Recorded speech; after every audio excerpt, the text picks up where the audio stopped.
Rebonjour. Dans le cadre de la deuxième capsule, on va maintenant aborder les différents aspects de la dépendance. Il y a deux aspects principaux. Premièrement, il y a la dépendance physique. La dépendance physique, le mot le dit, c'est que physiquement, mon corps est dépendant de la substance. Et il y a des signes pour pouvoir détecter une dépendance physique. Donc, le premier signe, c'est qu'il va avoir une accoutumance, qu'est-ce qu'on va appeler une tolérance. Mon corps va s'habituer à la substance. Ce qui va faire que je vais avoir besoin de plus en plus de la substance pour avoir le même effet. On va prendre, c'est facile, quelqu'un qui n'a jamais bu d'alcool va boire une bière puis il va avoir un effet assez important. Quelqu'un qui s'habitue à boire de la bière, bien, il va pouvoir en boire deux, trois. Vous avez sûrement entendu parler des gens du Lac-Saint-Jean qui ont juste ça à faire, boire de la bière, fait qu'ils sont rendus bons à boire de la bière, puis c'est des bons buveurs, et ça fait moins d'effet. Donc, ils peuvent prendre 2, 3, 4, 5 grosses bières, puis ça paraît quasiment pas. Alors que quelqu'un qui n'en boit jamais va prendre une petite bière, puis il va avoir un effet assez important. Donc, on appelle ça le signe de la tolérance. Le deuxième signe, c'est les symptômes de sevrage. C'est quand je vais arrêter la consommation pour une période prolongée de cette substance, mon corps va crier à l'aide. Mon corps va m'envoyer des signaux comme quoi il est en manque de la substance.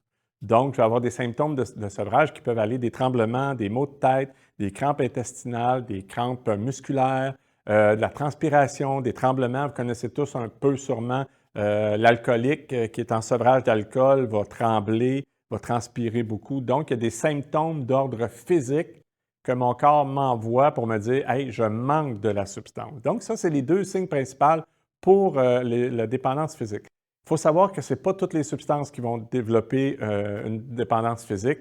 Nicotine, caféine, dans un ordre un peu moins haut, donc vont donner des symptômes de sevrage. Après ça, il y a l'alcool, les benzodiazépines, qui sont toutes une famille de médicaments pour dormir, là, les Valium, les Rivotril, les activants de ce monde, qui vont développer une dépendance. Donc, je vais me faire prescrire, par exemple, des Valium pour dormir. Après 2 semaines, je vais retourner voir mon médecin parce que je vais dire, le médicament que vous m'avez prescrit, je recommence à avoir de la difficulté à dormir. Ce que ça veut dire, c'est que mon corps s'est habitué à la substance et ça va m'en prendre plus. Donc, le médecin va augmenter la posologie pour être capable d'avoir le même effet et de recommencer à dormir avec la prise du médicament. Il y a aussi les opiacés, morphine, oxycontin, dilodide, qui eux aussi vont développer une dépendance très, très forte après plus ou moins 2 semaines de prise régulière de ces médicaments-là. Donc, mon corps va réagir.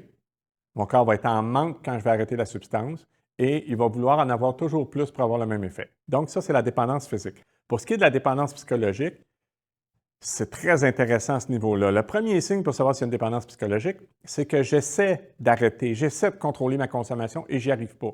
Autant les quantités que la fréquence. Je veux en prendre juste une, je finis toujours par me saouler. Je veux en prendre juste une fois de temps en temps, je finis toujours par dire oui, je ne suis pas incapable de dire non quand il m'en est offert. Donc, il y a une préoccupation à essayer de contrôler la consommation, mais on n'y arrive pas. Le deuxième signe, c'est que je vais penser, ça va devenir obsessif, je vais penser à l'objet de ma consommation très, très souvent dans la journée. Donc, je vais penser à quand je finis de travailler, j'ai hâte d'arriver pour en prendre. J'en ai-tu assez? Il ne faut pas que j'en manque. On va à telle place. Ah, il va y avoir de la consommation. Ça va obséder mes pensées.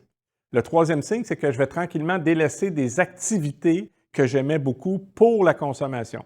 Ce que ces deux derniers signes-là disent, c'est que la consommation devient un mode de vie. Je vais abandonner mes activités, je vais abandonner mes amis, je vais abandonner plein de choses et la consommation va prendre de plus en plus de place. Et le quatrième signe, excusez-moi, le plus important, c'est que malgré que la consommation va m'amener des conséquences négatives, que ce soit des conséquences monétaires, santé physique, santé mentale, comme on disait dans la capsule précédente, donc je vais avoir beaucoup de conséquences et je vais continuer quand même à consommer. Ça défie la logique.